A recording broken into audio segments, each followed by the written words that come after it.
Hey, ladies and gentlemen, it's 8-Star Anime. I'm Chris. I'm Larissa. Yeah, so we brought her back. I'm back, guys. And he's back there. And He's back there. and Will's back there along with us. Ow. Anyways, as you guys are seeing, we're in our vehicle because we need to do this review quickly and in a hurry. It's cold outside. Yes, very cold. It's cold. You don't count. You are this weird elemental creature that doesn't feel cold. Yeah. Cold. It's just not cold outside currently. In your heart doesn't count. Wow. And we said she Not couldn't, arguing and she said she couldn't be savage. I was like, damn. I was like, God. It's not really being savage if it's the truth. I was like, damn. Anyways, so ladies and gentlemen, we got out of the theaters here in Greenville as we got the chance to watch the new Dragon Ball Super movie, Broly. Now, this is, and by no stretch, any conjunction to the original Dragon Ball Z movies that happened several years ago. In fact, this one, might as well go ahead and trash those. Those don't exist. Those never happened. That's how bad they were compared to this movie. Time. So, in most cases, this movie did really, really well. I can see why everyone was giving it a lot of hype for nearly a week straight at this point. So, just a little quick synopsis on how this film goes. We start things off with a bit of an origin story of how who Frieza is, how he's always been a dick. Like, seriously, since the beginning. Like, damn, son. You're this big, and you're just the worst. Yes. And Call it a Napoleon complex for a reason. and we find out All he that needed was the overcoat and this. yeah, I know, right? That's right, that funky hat. So we find out that Frieza at some point realizes that this legendary Super Saiyan, though as a myth by this point in the storyline, he's afraid of it. And decides to go with the extension of the Saiyan race.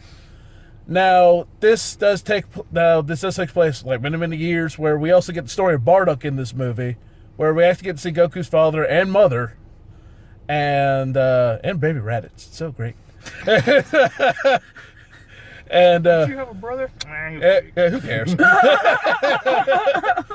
And Baby Vegeta. Bardock figures out real quickly that this is probably not going to end well for the Saiyan race. Bad. So he decides to send Goku off in a pod to the planet Earth to be the last of his race. Because Earth isn't valuable. Yes. I mean, Must say, as an Earthling. look, man, Superman does, excuse me, not Superman. No, Goku does a fantastic job at his role. He was right the first time. This storyline, that opening origin story literally might as well be written straight from Superman comics. Mm-hmm. Yeah. And yeah, there ain't no little about it, brother.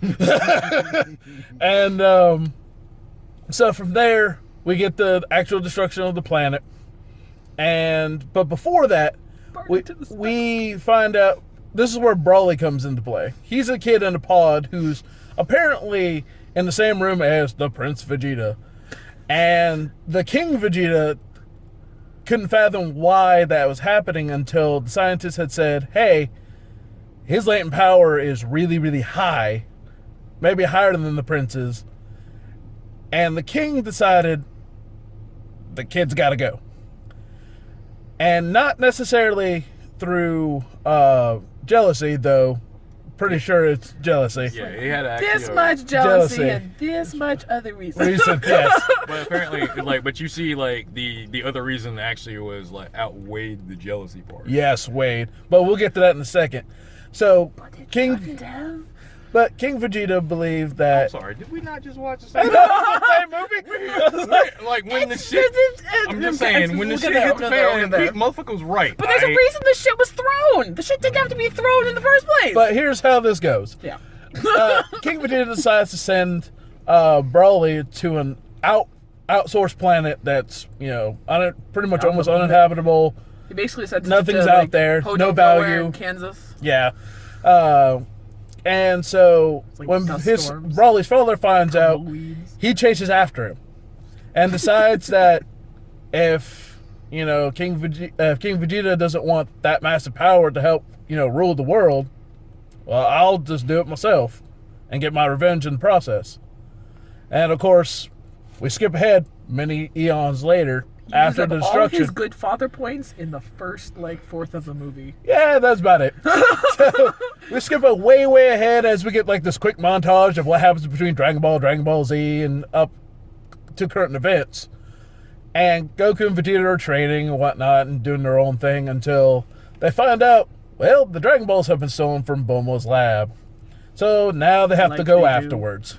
Like you do. Except for one. Except for one. Which is in a cold place. Which is really hilarious because Beerus became a babysitter. He was so good at it. They just napped together. I loved it. And, I knew I was going to sneeze.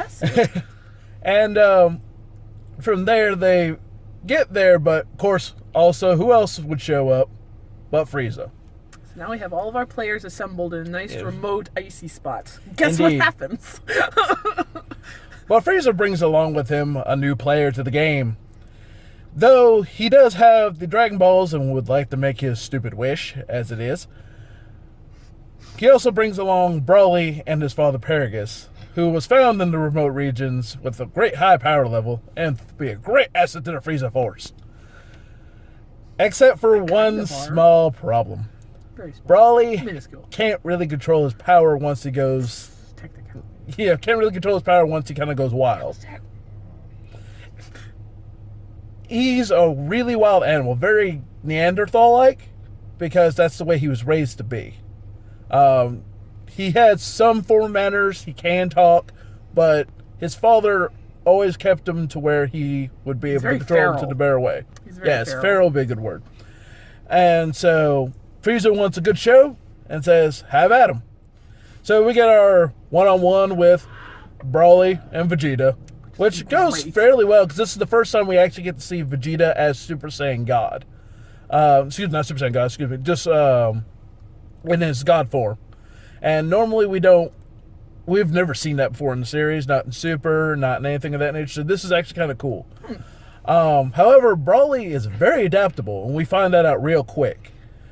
Remember the Incredibles with the robot that goes chunk, chunk, chunk and learns as it fights? That's what happened here, except it's not a robot, it's a dude.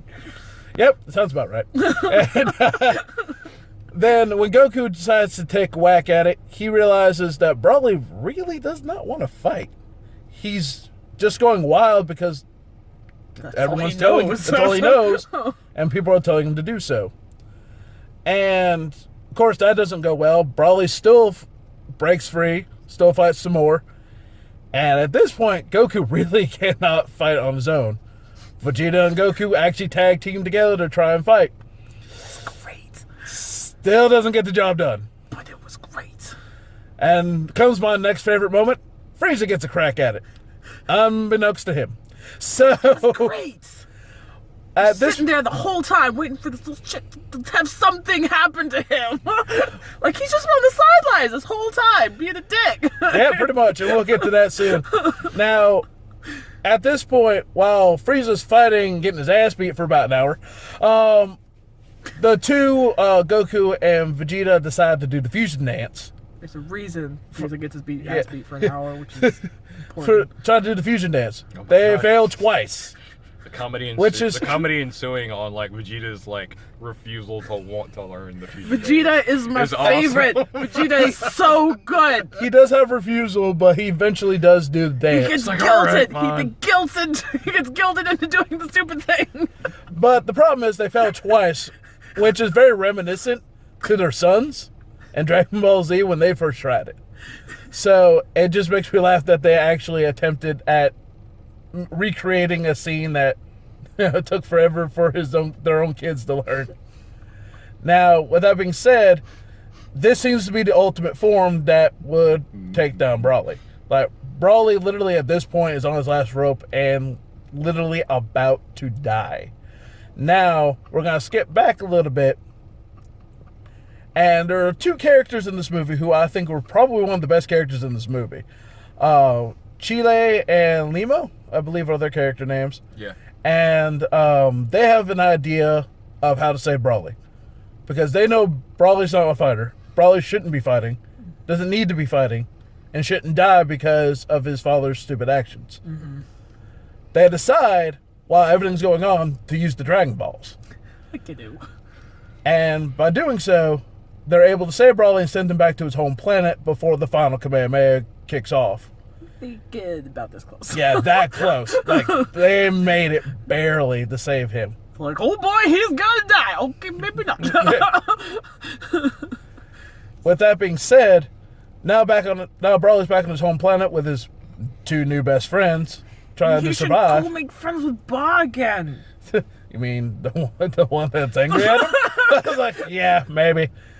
And with that being said, it seems like a good ending. Like, Brawley's back on his home planet where he's happy, he's calm.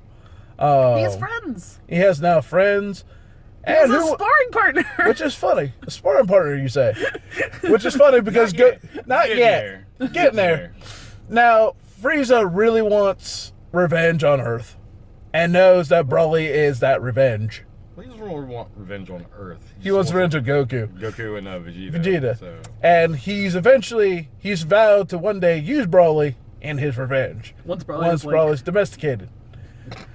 Well, let's see how that works. I know, right? Domesticated. It's great. Now, granted... So apparently Brawley is a house cat. I know, right? He's like a Maine Coon. Like the big fluffy one. But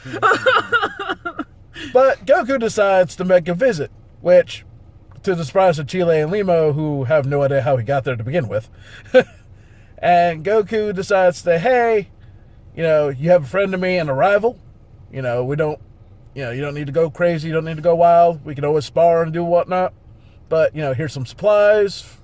Here's some good stuff. Food is nice. Food nice. Home. Y'all enjoy yourselves. And every now and then, you got a sparring partner. And my favorite part, at the end of this movie, I liked a lot. And this is the first time, realistically, that Goku actually refers to himself by his original name. Because they ask him who he is. He turns, calls himself Goku. Oh, and Brawley? You can call me Kakarot. And he instant transmissions out. I was like, he actually used his real name? I was like, that's unusual. Because he's never, ever called himself Kakarot. Not once. Only Vegeta has. And so that's what amused me.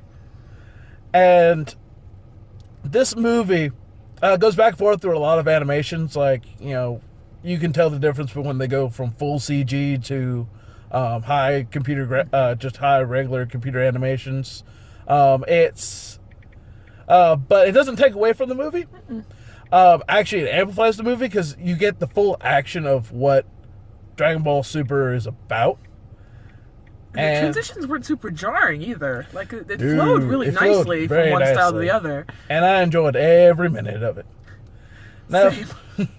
Now, folks, I want to take some time. We want to talk about some of our favorite moments in this movie.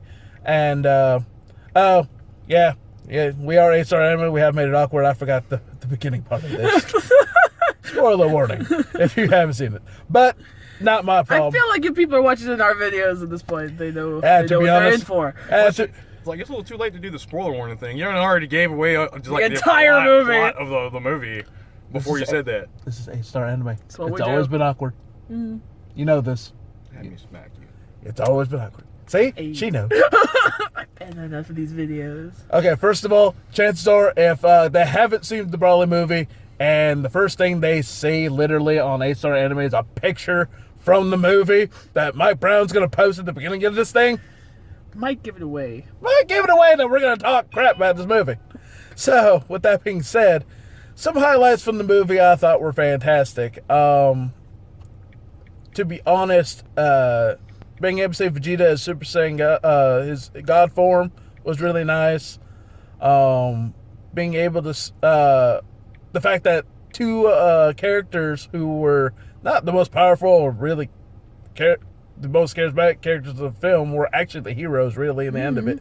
Yep. I really like that. Chile and Limo, probably my favorite characters in this movie overall. Not all the problems were solved through colorful punching. To be honest, some of the dick moves in this by Frieza were really bad. Wow, he hit a low bar. Wow, he hit a low bar several times. But like, he kept outdoing himself. We know he's a dick, but damn, dude. I was like, he's around the edge. I remember what happened when Goku turned Super Saiyan. Let's see if this works the same way. Let's kill you. Yeah. Damn, Paragus is dead. Hold on a second. Acting face.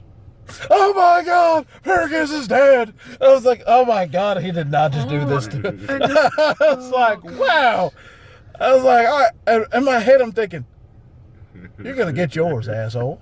You are going to get yours. And boy, how did I think we all agree one of our favorite moments is when they're like, hey, Frieza, tag. And boy, how did that Frieza get tagged in? Like, they ran past Frieza and all Broly saw was another person to start punching.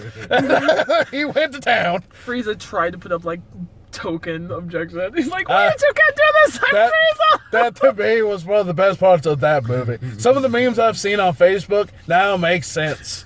Just because of that scene. It was very good. What about you there, Larissa? I love Vegeta. Vegeta was highlight. So his getting him to fusion dance with Goku was a masterpiece because he was so reluctant. And he was so reluctant for like 3 seconds. He's only reluctant. Like, he's only reluctant because, because you it looks stupid. Well, no, it looks stupid. But then he goes, well, man, so if we don't do this, man, Bulma and your own daughter are going to die. Ah, damn it. Vegeta's one of my favorite arcs. Guilt trip. Vegeta's one of my favorite arcs. He's wonderful. So that was fantastic. Piccolo's like 2 cents in this movie. It's just hilarious to me, too. He's like, because showing off, like, this is how you do the fusion dance. And even Piccolo was like, I really don't want to do this. Just eye twitch going on. Yep, Piccolo. What about you back there, Mr. Wheel? The whole fight between Broly and Goku was awesome. Well, that whole entire long ass fight at the end was great. Especially when it's like Gogeta and you realize, well, Broly might be able. Damn, he whooping the shit out of Broly. Well, it's because anybody who's not familiar with the fusion dance, allows you to put the 2 power levels of the 2 people doing the performance and puts them together, which makes them way stronger than they ever could be. But it doesn't just like simply add them together. It multiplies them. So. Yeah, you put them together and then multiplies on top of that. And then the fact that both of them know how to go in Super Saiyan Blue makes that even better. So they were able to go against Broly without a problem. Now, the one thing that got me in this movie is Broly's actual power level and his actual fighting technique. Because if you notice, because I explained to you how each of the forms kind of interact and stacks power level. Okay. At the God level, which is above Super Saiyan 3 by all intents and purposes, Broly didn't even transform into Super Saiyan yet. And was able to keep up with them. And take them to town. Shoot! He wasn't even quite Super Saiyan yet, and he took on the blue form and was able to go to town on Goku and Vegeta. It took about, he was. It took they were able to hold their own, but they knew they weren't winning that fight. They knew they weren't winning. And by the time he goes Super Saiyan, where the actual rise in power would kick off for Broly, that's when they realized, okay, we're definitely not winning this fight. We're definitely in deep. Like, we might have had a shot before, but we're definitely doing it now. And so, with the fusion dance, that definitely needed to happen because there was no way around that. That gave them the edge they needed. So, now, to be honest, normally this would be a part where I find some downfalls. This movie, to me, doesn't have too many downfalls because this movie has what the original Broly movie should have had. An actual plot. Yes. Plot's the We'll get wrecked, the original movie. Well, no, it makes sense because anybody who's familiar with the original Broly movie, the only part of the Broly movie that made sense was the fact that Paragus was mad at Vegeta via his father for exiling or trying to kill... Exiling him and his son. That's the only thing that's the same between both of these movies for all intents and purposes. The only issue is the original movies Broly had a fixation on Kakarot that made no sense whatsoever. And this one, it's not that he has a fixation on anybody. He's just being told to fight and just loses control. Mm-hmm. Yeah, it wasn't like Broly's not. It wasn't targeted like. Broly's not a bad guy. Yeah. Broly just doesn't know better and just loses control. And I think that to me gives more feeling and more sympathy for who our antagonist is in this film. And by the time you finish it and you realize, his two friends, finally decide to save him, that's all he needed. He just needed to get away. Mm-hmm. Mm-hmm. He didn't need all that. He just needed to live his life. And that's how we get to our end of our plots. Well, great. It was a super satisfying ending. Indeed. Now, normally I'll go in. Now, we've talked about this movie up and down, grades up and down. I'm just going to go ahead and just score them. Personally, I would give this a true 8 out of 8. Not too many animes can do this, and the fact that a Dragon Ball Z film was able to get 8 out of 8 for me. I don't think I've ever heard you giving it a full 8. Not for a Dragon Ball movie. Because most of the Dragon Ball movies usually have something I don't like about it. Like Ray Resurrection F had a lot of still had some problems with it with me. Even Battle of Gods did. The series always had issues with me because there's a ton of plot holes that I always never seen filled for some reason. But this movie, I think, being able to drop a Mack truck through. Yes, but this movie seemed to fill most of the voids, and even if there were plot holes, I didn't really notice them enough to really care. Mm-hmm. I'm sure Mr. Will back there probably saw a few, but it's one of those things where I feel like even with plot holes, this movie holds up fairly well on its own. It's a fairly self-contained story that doesn't really need too much more to it, and it's left open for a good sequel, easy. Mm-hmm. Whether or not they do it in like episode TV form down the line, or they just do it as another movie, because we do know that another season or so of Super is coming. It's just a matter of time of what's coming. It's just gonna be a wait before we get it. Because we know the manga's already technically started, and we know Boo is going to be a big factor in it already for those following, online and whatnot, or picking up the magazines as they come out. So, I'll personally give it an 8. Larissa, what do you got going? I'm in the same boat. I'm also gonna give it an 8. I'm not super up on my Dragon Ball lore. I used to watch it years and years and years ago. I know just enough to be dangerous. I know all the important things, but I hadn't actually followed the story in forever. And even coming into it basically green, I was able to follow the plot. I was able to pick up immediately who was who, and so it's and like I said, the animation was beautiful. The music was really nice. There was some really epic soundtrack in the background. The colors were amazing. The English voice acting was on point. That was super neat. If there's anything Chris Sabat does well as a producer and someone who actually works pretty heavily on the Dragon Ball series, he makes sure Dragon Ball is as good as it's gonna get. Mm-hmm. So oh my gosh, the animation was beautiful. It was on point. Like we said before, even the transition from the 2D to 3D, which so often can be so jarring that it can pull you out of the experience. It did not do that here. It flowed. It fit. Everything fit. So I thought it was fantastic. Mr. Whale, your vote? I'll give it a 7 out of 8. All right, what you got for me? Nothing you guys haven't already said. Well, where are you talking to? Here's the reason why I say that, because 2 8s, but you're dropping it to a 7, so there's got to be a reason.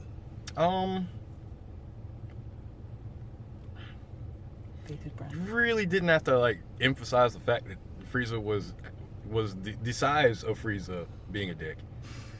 As that kind of seemed a little overplayed to me. That was the only part that really got to me. I can see that. I understand why they did it. Yeah, and it makes sense. And plus, there was the payoff near the end in the fight. I can see that. In my head, though, it's one of those things where, at the beginning of the movie, showing him that he's been a dick since he was a kid probably was a bit much. But during the fight, Yeah, like the I think he just really no, want not that part. I'm talking about the beginning. the beginning when he was a kid. Mm-hmm. I It's a think little bit slow getting started. Fair I warning. And It that was does. like, and the slowness getting started, that was the other thing. But I actually like this ending much better than any of the other Brawley movie endings that I've seen. So there's that part. But that's the only reason why. But the slow parts, and the thing of, this is King Cold. Hey, this is my son Frieza. And he's a bit more vicious than I am. I mean, you could have just fucking said that. Anybody who's actually a fan of any part of Dragon Ball knows that Frieza's a bit of a dick.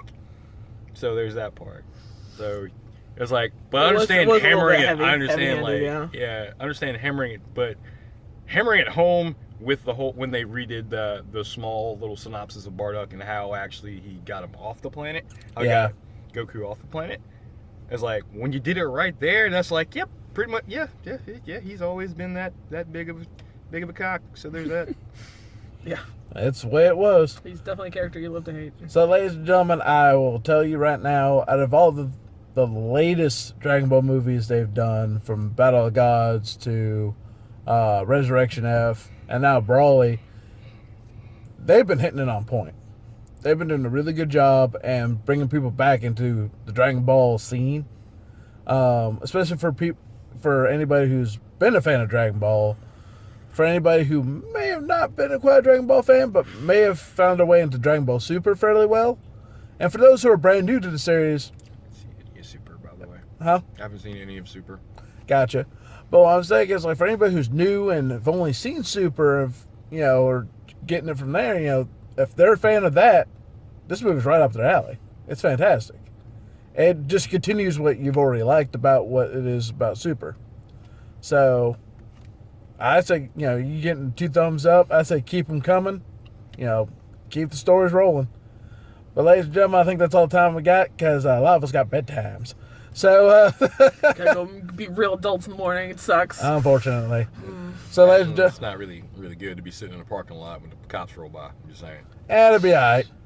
We're a bunch of nerds. What Yes, they gotta expect? the Hold on a reason why second. I say this is there are 2. yes. Oh, God, this is really bad.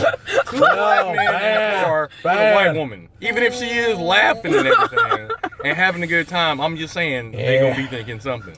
I'll vouch for you guys. I'm not. I'll vouch you guys. It's fine. They ain't gonna do shit. Hey, vouch nothing. They're going to be like, You guys stay in the car. I'll get out of the car. you'll get out of the car. They'll put you in the cop car. Like, we'll take you home, ma'am. It's like, oh, we're glad we got you away from them. You'll be You're fine. safe now. Oh, God. Like, wait, what? But no, in all seriousness, though, folks, it's time to call it a night. And we've given our 2 Before or cents. after they have us in Heart, I'll bring you brownies in prison. Well, at least I gave you that before. Look at this beautiful thing. I love him. They're good friends. Yes, our present to Larissa from Dragon Con, which by the way is like 5 months late. So, Life does that. Not either one of our fault on that. This We is tried. entirely my fault. don't get me wrong, I've tried to give that to her many times. It was past, but it was holidays, which you got to do. I kind of gave it up. I kind of gave up and was like, man, that's Well, I was holding on to this thing like, no, this is going to her eventually, and it's going to be today. They made it. So, ladies and gentlemen, without further ado, I'm Chris, Larissa. one way. and we'll see you next time for another great episode of A Star Anime. Peace out.